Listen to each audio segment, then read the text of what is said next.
Son las 7 de la mañana, las 6 en Canarias. Matinal Cadena SER con Sergio Soto.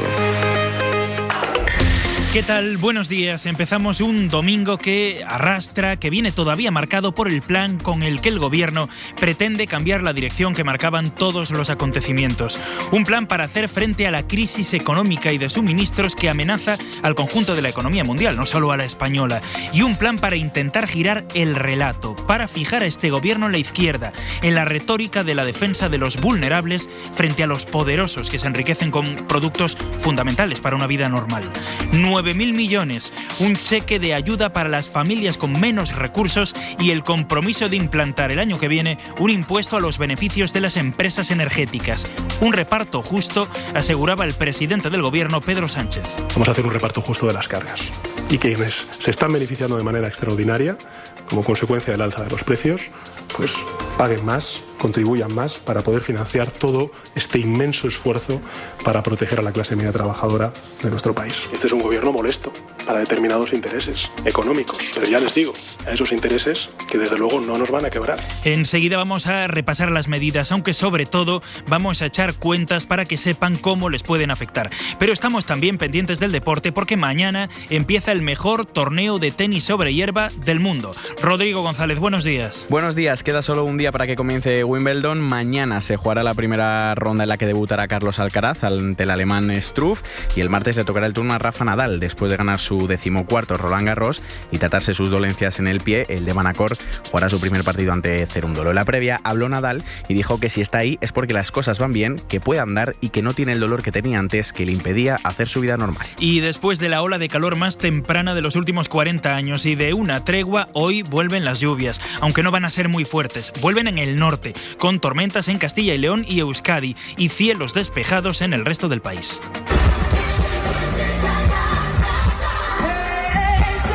Hacía casi 20 años que en España no se podía cantar esto en directo. Es el tiempo que ha tardado en volver a actuar aquí Cristina Aguilera. Lo hizo anoche ante 22.000 personas en el Mallorca Live Festival. Pero el evento realmente masivo... ¡Se tenían muchas ganas! Están completamente locas. Están muy agresivas, Jaime. ¿Qué estamos viendo? Es esta locura con la que Ibai Llanos ha metido a 10.000 personas en un pabellón y a 3 millones a verlo por la red social Twitch. Es el récord mundial de este canal de vídeo y ha sido para ver una velada de boxeo entre gente del mundillo, entre gente del mundillo de internet y David Bustamante también. Suena extraño, pero luego explicamos algo más de este auténtico fenómeno social. Ahora vamos con toda la actualidad. Empieza Matinal SER. Matinal Cadena SER. Sergio Soto. Los roces entre socios hacían pensar ayer a estas horas que las medidas del decreto anticrisis podían ser finalmente el resultado de pactos sin cerrar, de una intención con espíritu, pero sin toda la profundidad que se nos había anunciado.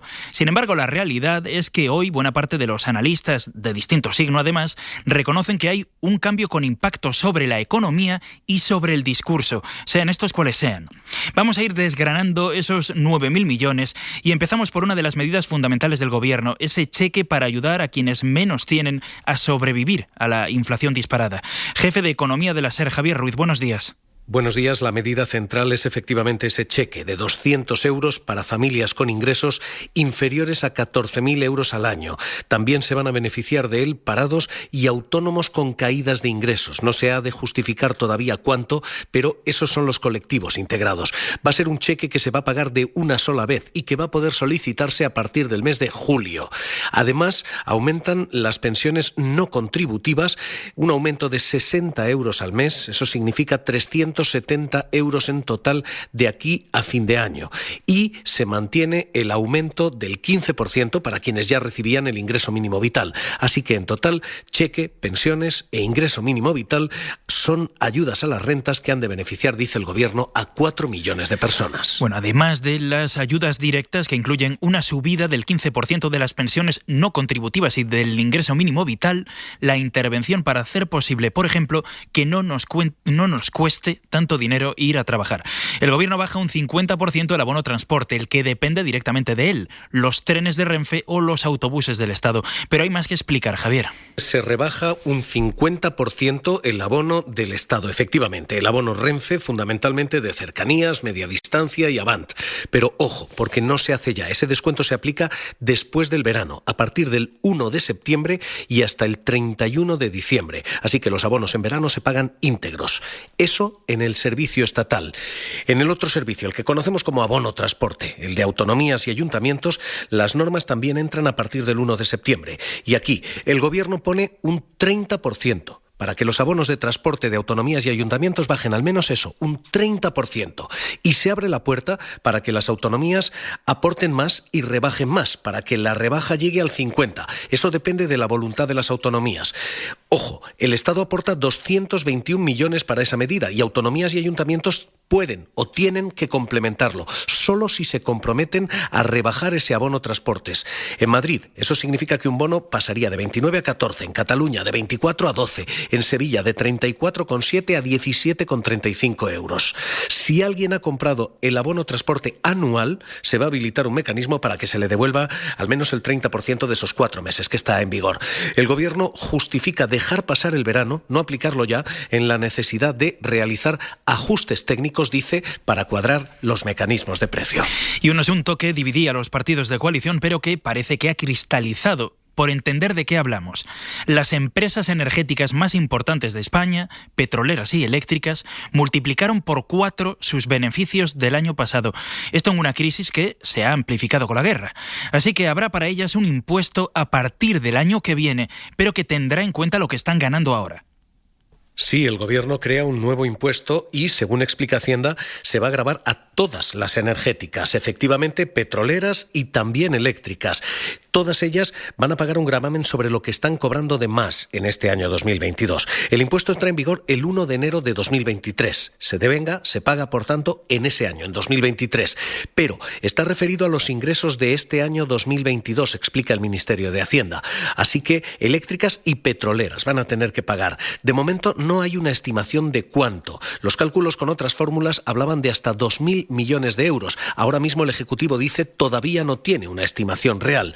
Pero Sánchez era contundente con el espíritu de la norma. Deben aportar más quienes están en mejores condiciones. Y lo que no cabe es que algunos resulten beneficiados a costa del perjuicio de las mayorías. Y por tanto, quienes obtengan réditos indirectos de esta subida de precios, lo que deben hacer es aportar de forma adicional al esfuerzo colectivo y a la protección de la clase media y trabajadora de nuestro país. Somos una comunidad, no somos una suma de individuos, y quienes más obtienen deben contribuir más al sacrificio colectivo. El Ejecutivo justifica esta medida en las recomendaciones de Comisión Europea, OCDE, Fondo Monetario y en una medida similar que están tomando otros países. Así que habrá gravamen a petroleras y a eléctricas. Todavía por determinar la cantidad. Gracias, Javier. Hasta luego.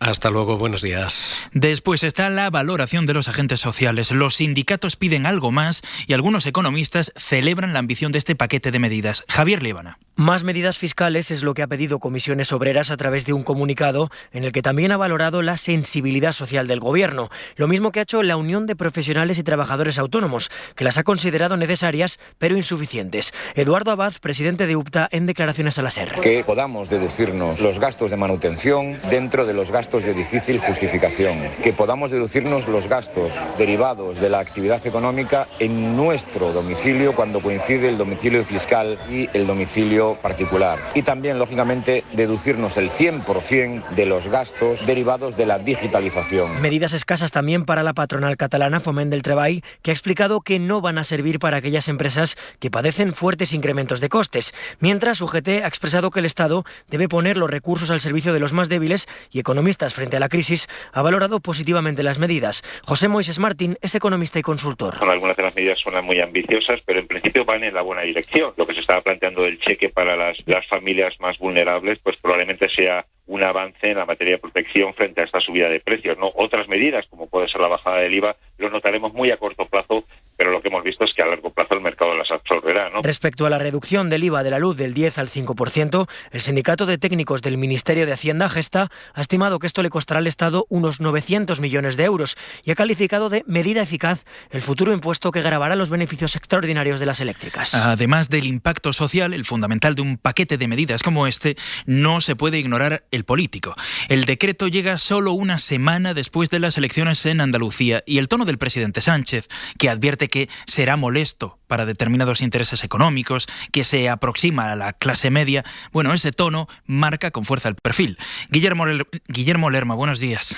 Buenos días. En un momento político delicado tras el resultado de la izquierda en Andalucía y con las encuestas en contra, Sánchez ha querido que la presentación del decreto anticrisis sirviera también para marcar un punto de inflexión en su relato. Lo ha hecho recuperando el discurso de la épica que en 2017 le permitió regresar a la Secretaría General del PSOE. Este es un gobierno molesto para determinados intereses económicos, pero ya les digo, a esos intereses que desde luego no nos van a quebrar. Es cierto que a este gobierno se le golpea mucho. No ha querido entrar a valorar el presidente las discrepancias que han surgido durante la negociación con Unidas Podemos. Ha alabado el trabajo de todos los ministros, aunque sin cerrar la puerta a posibles cambios en el gobierno o en el partido. Tengo un problema. Es que si lo fuese a hacer, no lo diría. Y si les digo que no lo voy a hacer, no me creerían. El presidente cree que el decreto contiene medidas en las que se pueden ver representados una mayoría de ciudadanos y también de fuerzas políticas con las que, por cierto, ahora se abre una negociación para convalidar el texto en el Congreso. A Sánchez le han preguntado también por lo ocurrido en las últimas horas en la frontera de Melilla con Nador, con Marruecos. Fue un ataque a la integridad territorial de nuestro país, de una manera violenta. Solidaridad y reconocimiento del trabajo que hacen las fuerzas y cuerpos de seguridad del Estado en la protección de nuestras fronteras. Si hay un responsable de todo lo que parece ha sucedido en esa frontera, son las mafias que trafican con seres humanos. Y otra vez ahí. La postura del gobierno es alabar el trabajo policial, también el de Marruecos, a pesar de los vídeos que muestran a personas lanzadas unas encima de otras y sin referencia a las víctimas. Marruecos reconocía anoche que ya son 23 muertos, aunque la ONG Caminando Fronteras habla ya de 37. Las autoridades marroquíes han alejado de la frontera a las 900 personas que no lograron cruzar la valla, informa Sonia Moreno. El número de migrantes muertos en el salto a la valla de Melilla el viernes asciende a 23 después de que fallecieran 5 personas más en el hospital, según informaron las autoridades locales de Nador. Las mismas fuentes mantienen que 18 migrantes y un miembro de las fuerzas de seguridad marroquíes siguen ingresados en los hospitales de Nador y Oujda. Sin embargo, la portavoz de la ONG Caminando Fronteras, Elena Maleno, confirma 37 personas fallecidas. Tanto esta organización como fuentes de la Dirección de Salud de Nador consultadas por la SER no desestiman la posibilidad de que siga creciendo el número de fallecidos, mientras el periódico oficialista Le360 asegura que los heridos en los hospitales se encuentran estables. La verja de Barrio Chino, donde se vieron a decenas de personas tiradas y amontonadas en el suelo, está despejada. Parte de los detenidos permanecen bajo custodia en la comisaría de Nador, esperando para declarar ante el fiscal, y casi 1 millar fueron trasladados en autobuses al centro del país, custodiados por las fuerzas de seguridad. La cadena SER presenta I+D Agro, el evento para hablar de investigación y desarrollo en el sector agroalimentario. ¿El futuro sostenible está en la producción ecológica? ¿La innovación implica un cambio en los modelos productivos? ¿De qué recursos y acompañamiento disponen los productores? Lo analizaremos en I+D Agro. Martes 28 de junio a las 9:30 horas desde Argómaniz, en la provincia de Álava. Descarga de invitaciones y emisión online en cadenaser.com y en agroenlaser.com. Con el impulso de Cajamar, banca cooperativa.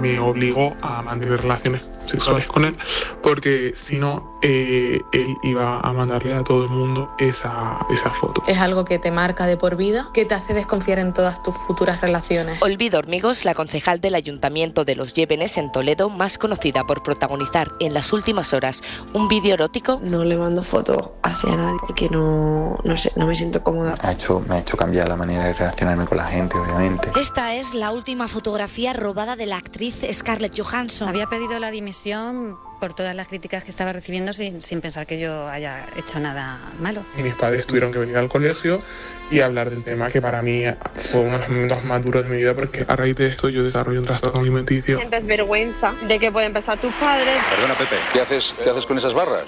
Fíjate, tampoco y venirte a decir que tengo el vídeo preparado. ¿Preparado para qué? Una actitud absolutamente fascista al sacar el tema de la vida sexual del señor Pedro J. Ramírez. En la difusión del vídeo de contenido sexual que le causó tanto daño, el ambiente en la planta de automoción madrileña es crispado, con enfrentamientos entre quienes han visto las imágenes o conocían su difusión y no la pararon. En ese momento yo me sentía asquerosa, o sea, me daba asco a mí misma. No quería salir a la calle, me inventaba excusas para estar los fines de semana en casa encerrada. El caso Iveco, que llevó a una mujer al suicidio, la llamada porno venganza o los vídeos de famosos o poderosos a los que alguien intenta torcer la voluntad. La difusión de vídeos e imágenes sexuales se ha disparado en España. Más de 1.700 delitos registrados, la mayoría no se denuncian, solo en 2020. Nos grabamos pensando que nos protege la intimidad de la situación y la intimidad termina rota, compartida. Un dolor muy particular y profundo, muy difícil de superar y de múltiples consecuencias, como escuchamos, y que, aunque nos parezca que son pocos los capaces de traicionar de esa manera, son muchísimos los que acaban amplificándolo, difundiéndolo como un juego, en la complicidad, con maldad o no, de un retweet. Esta semana hemos sumado el vídeo del actor Santi Millán y en plena polémica hemos encontrado opiniones de todo tipo. Más allá de lo ético, ¿es o no delito retuitear, redifundir uno de estos vídeos? ¿Cómo proteger mejor a las víctimas? ¿Y qué responsabilidad deben asumir las redes? Candela Jiménez. Hasta ahora solo se penalizaba a la primera persona que difunde un vídeo sexual, algo que la nueva ley del solo sí es sí viene a cambiar, aunque de momento está tramitándose en el Senado.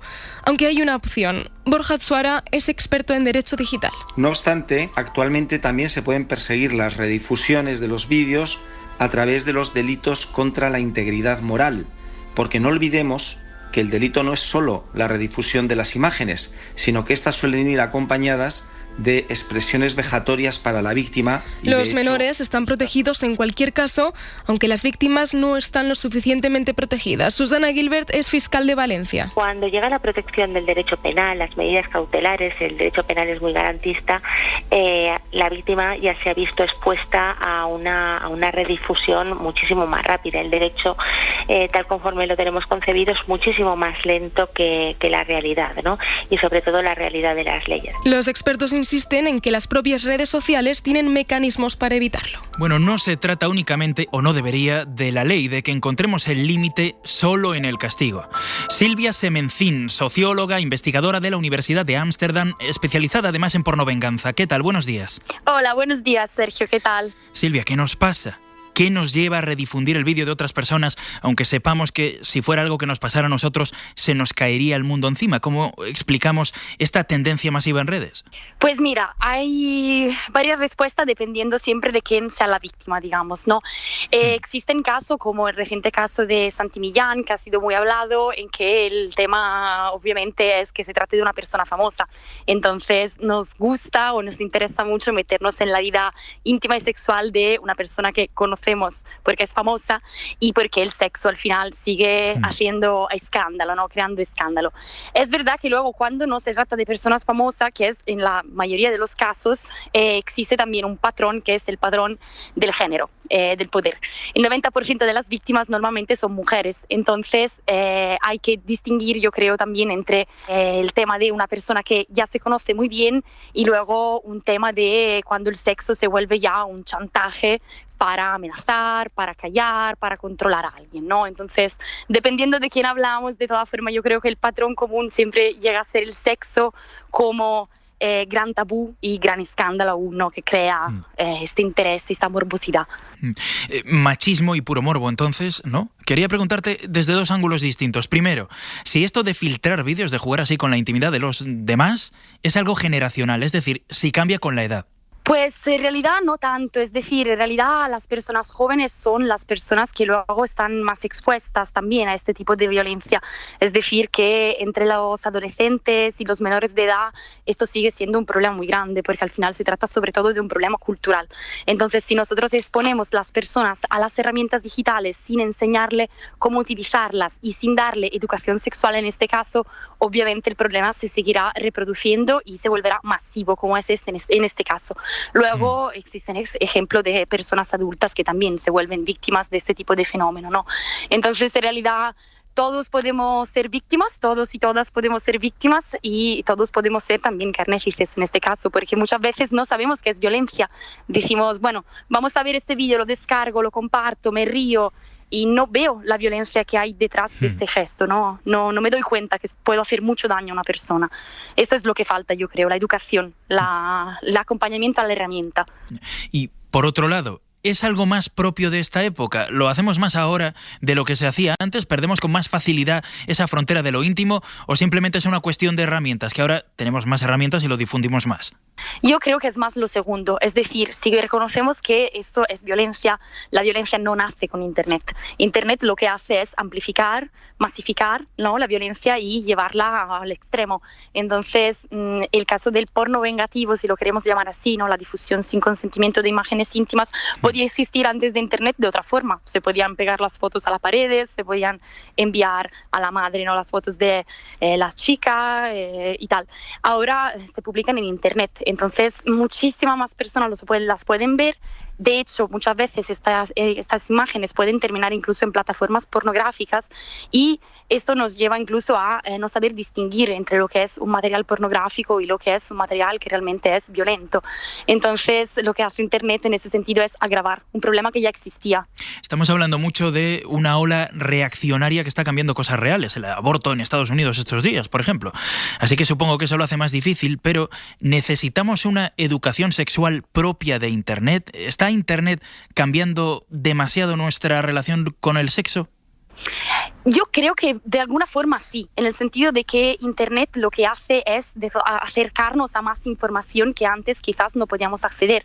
Si no tenemos educación sexual, por ejemplo, en las escuelas o en la familia, no se habla mucho, es verdad que Internet ofrece un mundo, ¿no?, que antes no veíamos. Podemos informarnos, podemos acceder a divulgación y tal. También podemos acceder a plataformas donde el sexo realmente no es el sexo que como lo deberíamos de conocer, tipo plataformas pornográficas mainstream en que la sexualidad se representa de una forma absolutamente realística y muchas veces violenta.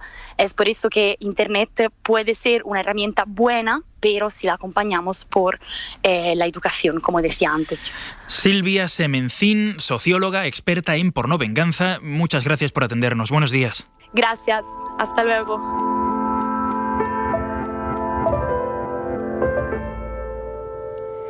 En Ecuador.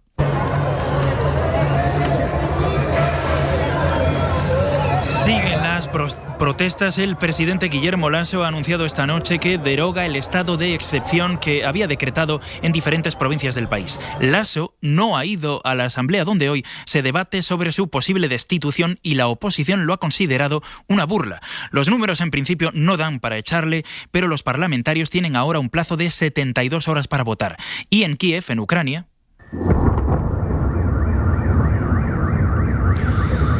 esta mañana se han registrado fuertes explosiones de un ataque ruso en el centro de la capital. Llega después de que las tropas de Putin se hayan anotado un triunfo importante con el control total de Severodonetsk, al este del país. Era uno de los bastiones de resistencia del ejército ucraniano. Mikel El Koroberecíbar. Los combates se están librando en la última plaza fuerte de los ucranianos en la región de Lugansk.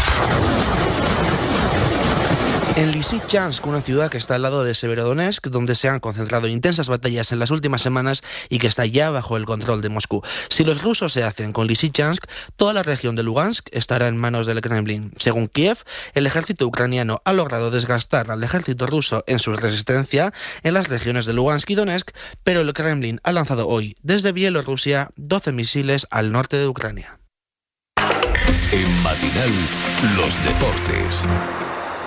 Wimbledon vuelve mañana con el sueño de Nadal de seguir la carrera de los cuatro grandes. Rodrigo González, hola de nuevo. Buenos días, tan solo un día para el comienzo de Wimbledon. Mañana lunes empezará el mítico torneo de Londres. Ya conocíamos ese cuadro en el que Rafa Nadal y Carlos Alcaraz podrían enfrentarse en una hipotética final. Camino complicado para ambos tenistas. Alcaraz debuta mañana contra el alemán Struff, no antes de las 12 de la mañana del lunes, y el martes el turno de Rafa Nadal, que decía esto en la previa sobre su estado de salud. Si estoy aquí es porque las cosas están mejor, si no, no estaría aquí. Primero que todo, puedo andar normal la mayor parte de los días. Cuando me levanto no tengo ese dolor que tenía en el último año y medio. El de Manacor dice estar listo, debuta contra el argentino Cerúndolo, viene de ganar su 14º Roland Garros y tratarse de ese pie. En el cuadro femenino, mañana también debutan Paula Badosa y Garbiñe Muguruza, eso en tenis. En fútbol, Gareth Bale ha hecho oficial a través de sus redes sociales su salida del Real Madrid para marcharse a Los Ángeles Fútbol Club tras 258 partidos, 106 goles y 66 asistencias en 9 años en el conjunto blanco, en los que ha ganado 4 mundiales de clubes, 5 Champions, 3 ligas, 3 Supercopas de Europa y 3 de España y una Copa del Rey, por lo que Gareth Bale dice adiós para irse a la MLS. Y siguiendo con el Real Madrid, pero en baloncesto, Jeff Taylor pone punto y final a su etapa en el Real Madrid. Llegó en 2015 a la capital española tras un periodo de la NBA. En su mochila blanca se lleva 13 títulos, una Copa de Europa, una Copa Intercontinental, 4 ligas, 3 Copas del Rey y 4 Supercopas de España. También ha conseguido otro récord como el del segundo extranjero que más partidos ha disputado en la historia del Real Madrid, con un total de 463. No soy un Superman, soy un hombre muy sencillo que te quiere enamorar. Mira que no lo es, pero lo intentó. David Bustamante, vestido de boxeador, partiéndose la cara con Mr. Jagger, que es un youtuber que retransmite sus vídeos para entretenernos por internet. Lolito, que empezó a reventarlo en la red porque subía sus vídeos jugando a videojuegos, también pegándose y además con estilo. Bueno, esta locura es la velada del año 2 con la que el maestro de ceremonias de todos, Ibai Llanos, ha juntado delante de un ordenador a 3 millones de personas y ha llenado un pabellón. Ricardo García. El pabellón de Badalona ha acogido este sábado a la velada del año 2 de boxeo, organizado por el youtuber Ibai Llanos. ¡Se mueve la mesa! ¡Porque esta mesa gira! Un evento en el que se han enfrentado diferentes youtubers. Carola buscando, viendo a qué distancia tiene expulsido. Aunque el combate destacado ha sido el último, que ha enfrentado al youtuber Mr. Jagger y a...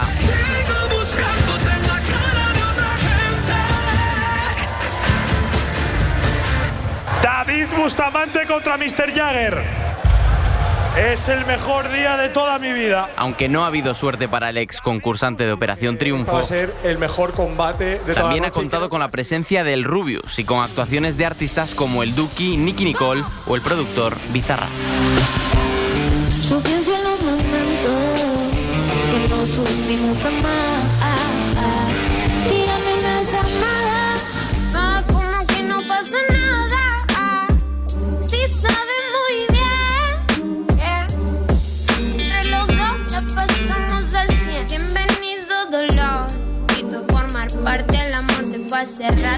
Nos vamos, se quedan con la hora extra, hoy con Pepa Blanes. La información vuelve como siempre en media hora en A Vivir con Javier del Pino. Que tengan un feliz domingo. Pero no se vuelve al pasado por más que te cante. Antes y durante vuelvo a llamarte. Él no contesta el phone y yo no puedo librar de ti. Baby, no escapa de mi mente. Alucino con verte, con poder volver a tenerte. Matinal Cadena SER con Sergio Soto.